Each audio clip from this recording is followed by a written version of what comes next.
and serve ye the Lord. In verse 14, and if it seem evil unto you to serve the Lord, choose you this day.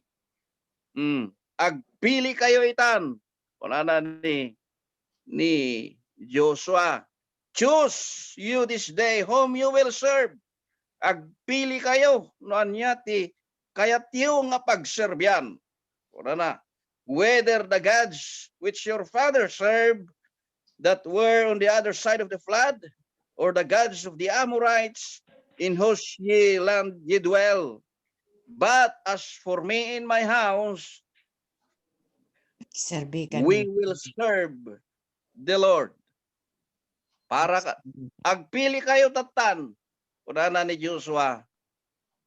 No, anya ti pilyin nyo. No, pilyin nyo, tagserbikin Hiuba, wano, dagiti, daduma nga Dios nga nagserbyan, dagiti, adada ti bangir, dagita tattao, dita bangir nga karayan. Uno dita, daduma nga pagilyan, uno dagiti Amorites, dagiti Jebusites, dagiti Canaanites, dagiti sites, dagiti daduma nga lahi.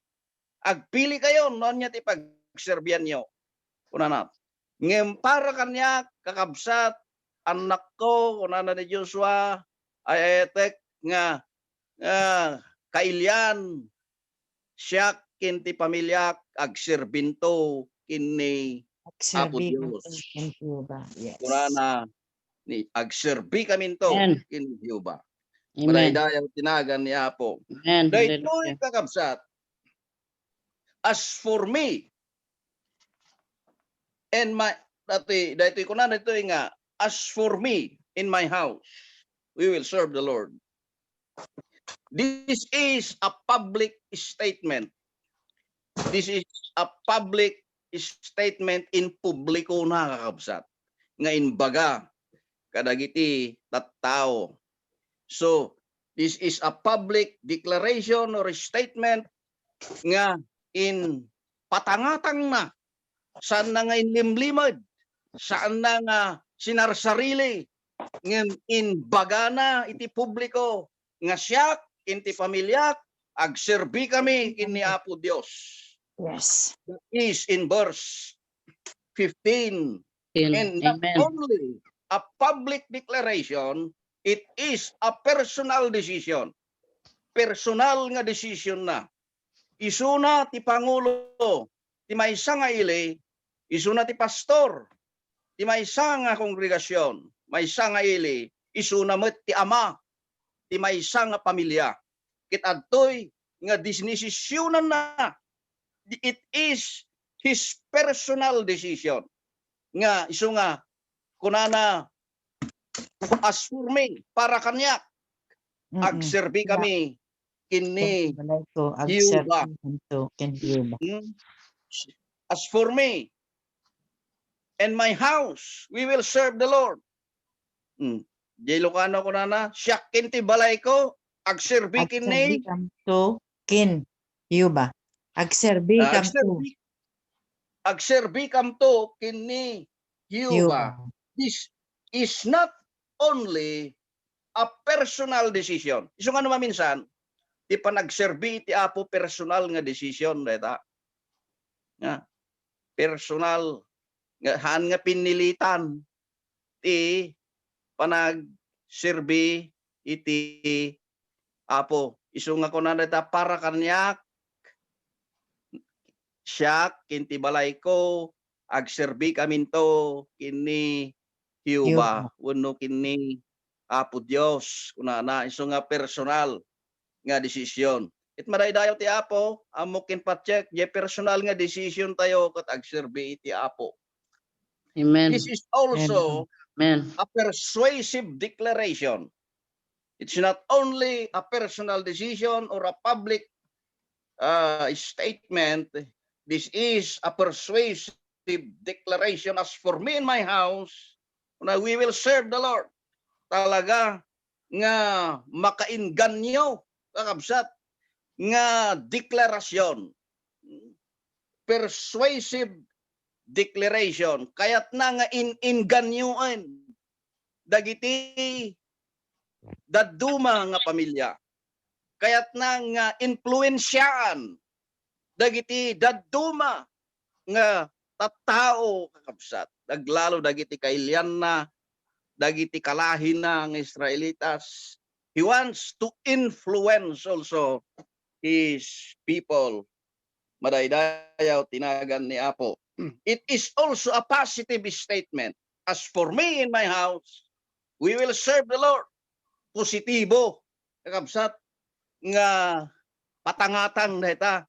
Haan nga negatibo. But it is a positive statement. We will serve the Lord. Para iti pagsayatan na, pagsayatan ti pamilya na, kino adaman ma-influensyaan na, adaman ti sumurot ken kuana, that is a positive statement that brings a positive result. Madaydayaw tinagan ni Apo.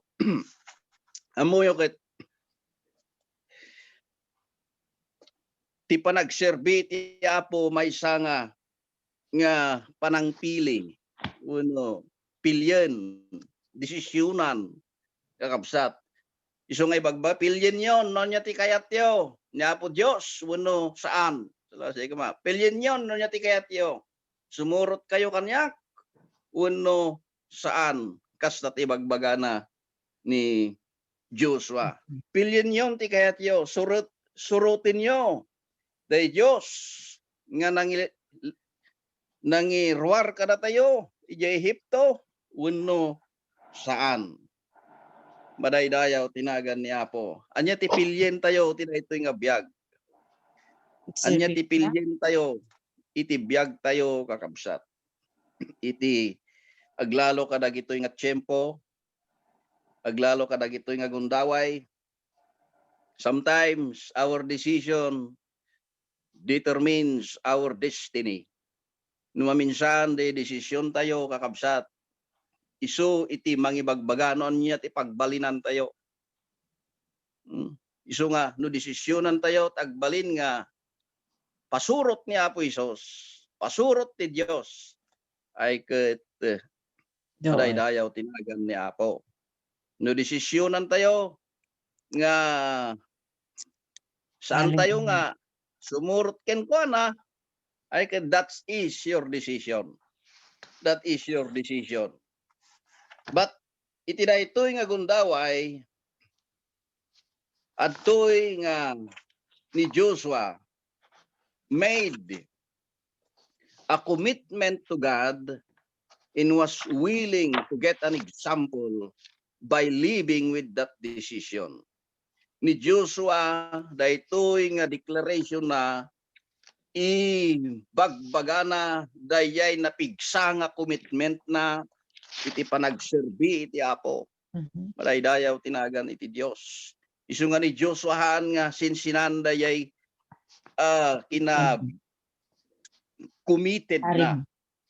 Saan nga sinsinan dayay kinauneg iti commitment na kini Apo Dios aglalo ti panagserbi ken kuana. The way we live shows the strength of our commitment in serving God. Dayay panagbiag tayo kakabsat. No minsan isu dayay timang pakabuyaan, pakakitaan. No kasano tayo kapigsa nga agserbi iti Apo. The way we live sometimes shows the strength of our commitment unto the Lord. Madaydayaw tinagan ni Apo. So nga tidaytoy nga kanito, no, desisyonan tayo, ti agserbi kini Apo Dios. Hallelujah. Adtoy nga isudaytan iti tiyempo na wenno ipapati tayon ti agserbi. Kuno tayo man ti amen, ipapati tayo no ti desisyon tayo. Amen. Hallelujah. Kat agserbi met lang ti Apo, ipapati tayon. Amen. Amen. Amen. Madaydayaw tinagan ni Apo, ipapati tayon. Iti agserbi. Saan nga dayay into no bigat, wenno into no tatan. That is the time. It's time to choose.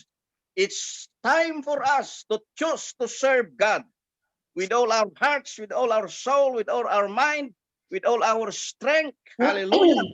Maraydayaw tinagan ni Apo, ta umadanin iti aldaw. Asidigen ti tiyempo. So nga dayta jay kunana day nagsermon din namin san. Redeeming the time. Dayay, kailalaan tayo, dagiti aldaw tayo. Nga agserbi iti Dios nga nangispal, nangisalakan, nangagas kada tayo, ken mangagas kada tayo. Maraydayaw tinagan ni Apo, iso ti numero 1 nga pagserbyan tayo.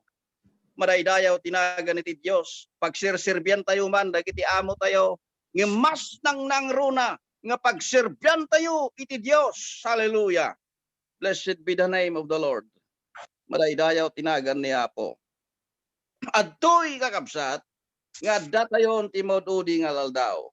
The renewal, or I should say, the renewal of right choices or our right decision involves the fear of the Lord, the loyalty to the truth, the obedience from a sincere heart, and the renunciation of sin. Madaydayaw tinagan niya po. May renew kanumat dagiti desisyon. No tipilyen tayo, kitagserbi kini Hiuba, ay kit saan lang atata, kabsat nga minton kadagiti sumaganad nga aldaw mabalin kanumat nga i-renew. It must be renewed. Renewed your right decision, renewed your commitment, renewed your decision unto the Lord. Iso nga dinisisyon na midi tamangan nga dumadaan ang atan, amoyo no uno nag-expire, uno dandani ag-expire, amoyo ti passport no dandani ag-expire ket di ba dadayay agrenew tayo kakabsat no ag-expire rin yung passport. Wala nga passport pati papel Pati patente wenno dagita sojourno nga regular may renew. Kunana ditoy adtoy nga nasaya at kanumet nga banag nga i-renew tayo man. Dayjay commitment tayo idi, wenno decision tayo idi. Maraydayot nga agserbi kini Apo Dios. Hallelujah. Nga sikakin ti pamilya tayo agserbi kini Hiuba. So, my dear brothers and sisters, it's not only a time for us to choose to serve the Lord, it's also time for us to recommit once again our life unto the Lord. You and I, including our loved ones or our family, will serve the Lord with all our hearts and mind and our soul. Maraydayaw tinagan iti Dios. Amen. Hallelujah. Numasapol nga i-renew awan dakes na ngag-renew tayo. Numasapol kakapsat ngagpabaro tayo awan tidakes na ket nasaya at launay no pabarwen tayo. Dagitoy nga na desisyonan tayo idi wenno commitment tayo idi wenno pinili tayo idi. Hallelujah. Maraydayaw tinagan ni Apo ta amoyo ni kastoy kakabsat isu may sapay daytoy nga rason ken gapuna no apay nga kinuna ni Dios wa daytoy nga saan lang nga para ti bagpagina, saan lang nga para ti pamilyana. Ngem kadagitoy sumaganad nga verses adtoy nga inbagana daytoy tapnon iti kasta kayat na nga dagiti pada ng Israelitas mai-renew dayay commitment da, maikonpesar da no sino ti Dios nga pudpudno, maibagada, may testimonyo da no sino nga talaga iti Dios nga pagserserbyan da kakabsat. It's not only a time to choose, but it's also a time to confess. Verse 16. In the people answered. Should I go to the end?